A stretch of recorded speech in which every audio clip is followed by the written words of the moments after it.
जाहि विधि राखे राम ताही विधि रहिए, इसका मतलब भी लोग नहीं समझा है। ईश्वरीय संविधान बना हुआ है। जाहि विधि राखे राम का मतलब है कि जो व्यवस्था निर्मित है, स्थूल रूप से सूक्ष्म रूप से जो विधि विधान है, उस विधि विधान का पालन करना चाहिए। विधि विधान अपनी अपनी सामर्थ्य भी विकसित करना चाहिए और अपने सामर्थ्य के अनुसार काम करना चाहिए। बिना काम किए कर्म प्रधान विश्व रचि राखा, जो जैसे कर्म करे सो तस। जब ये बात स्पष्ट है, कर्म ही आधार है। भगवत गीता में भी ये बात बड़ा स्पष्ट रूप से कहा है कि यतः प्रवृत्ति ही भूतानां येन सर्वं इदं ततं स्वकर्मणा तम अभ्यक्ष्य सिद्धिं विन्दति मानवाः।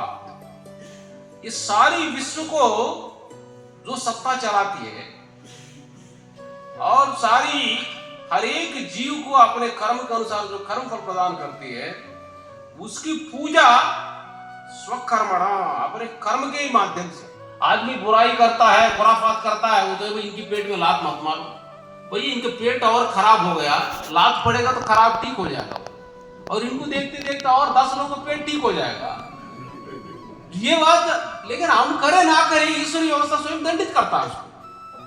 ये सोचना है कि भाई इसका पेट में लात नहीं पड़ना चाहिए, और एक गलत व्यक्ति को रक्षा करने के लिए, बचाव करने के लिए बहुत लोग तैयार हुए, सिफारिश करने के लिए। सिफारिशी संस्कृति जो है, बड़ा पूरी सिस्टम बना हुआ है यहाँ पे, जाति के नाम पे, यूनियन के नाम पे, कैसे दुष्टता करने वालों को बचाया जाए ताकि बाकी लोगों को भी दुष्टता करने के लिए गुंजाइश बढ़ जाए।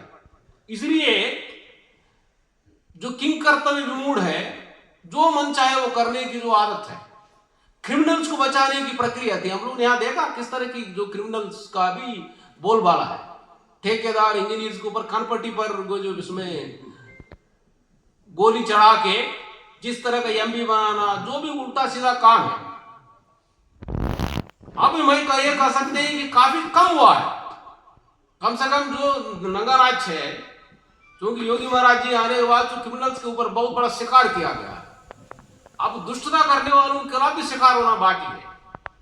जो व्हाइट कॉलर क्रिमिनल्स है, उसके ऊपर भी शिकार होना चाहिए। तभी जैसे हिटलर का किया, हम तो भाई हिटलर को भले बुरा मानते हैं, लेकिन बहुत सारी दुष्टता को उन्होंने, बहुत सारी भले विश्व के लिए नुकसान किया, अपने देश में बहुत सारा सिस्टम को ठीक किया था। 25 साल में पूरा देश को खड़ा किया विश्व से लड़ने के लिए। हालांकि उनको ठीक से धर्म की जानकारी नहीं है, संघर्ष तो बहुत करके देश को खड़ा किया है, लेकिन उनकी दृष्टि ठीक नहीं थी, उनके अंदर अध्यात्म नहीं है। एक अपनी ताकतवर बनाना चाहिए, लेकिन ईश्वर बंधुत्व की जो भावना, हमारे जो धर्मशास्त्रों का जो बात है, ईश्वर केवल हमारा ही नहीं है, सबका है। सारा ब्रह्मांड का एक ईश्वर है जो कालातीत सत्ता है। ये बात, ये हमारी ये भारत भूमि है, ये ऋषिमुनियों की सत्ता है, इसके आर पार देखा हमारे ऋषिमुनि लोगों ने। बहुत गहराई से इसको विश्लेषण करके बताया है कि व्यक्ति का उद्धार कैसे हो, समाज का उद्धार कैसे हो। लेकिन बात यह है कि लोग समझते नहीं है, और समझने के लिए लोगों को फुर्सत नहीं है। लोग बड़ा हमारे यहाँ पे ऐसे झूठे गुरु तैयार हो, नहीं समोसा खाओ, जिलेबी खिलाओ, तुमको बड़ा यहाँ पूरा ईश्वर की कृपा बरस रही है, सबको ईश्वर की कृपा यहाँ पे मिलने वाला है। ऐसे ऐसे लोग तैयार हो गए, चरण रज लेने के लिए गिर के। कहां पर अभी आगरा में कितने लोग मरे हैं? चरण रज ले लो, तुम्हारा चरण रज पे सर पे रख लो तो तुम्हारा उद्धार हो जाएगा।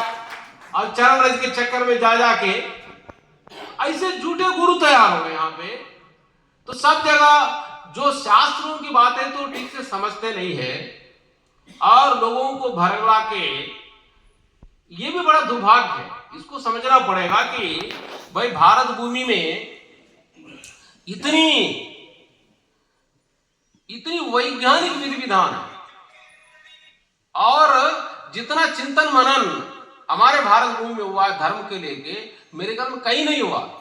ऋषि मुनि लोगों ने हजारों साल तपस्या करके ईश्वरीय संविधान को समझ लिया है, और ईश्वरीय संविधान उपनिषदों में और भगवत गीता में इसकी ये बहुत बड़ी महिमा है।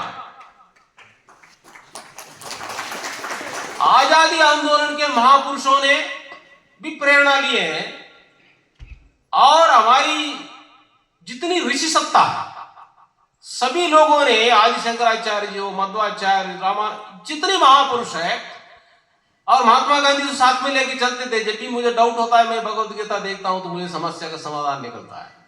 जितनी आजादी आंदोलन के महापुरुषों, आध्यात्मिक महापुरुषों, इतनी बड़ी, अभी स्वामी जी ने कहा कि भगवत गीता तो दूसरे देशों में भी लेके गया और उसको गलत समझ लिया।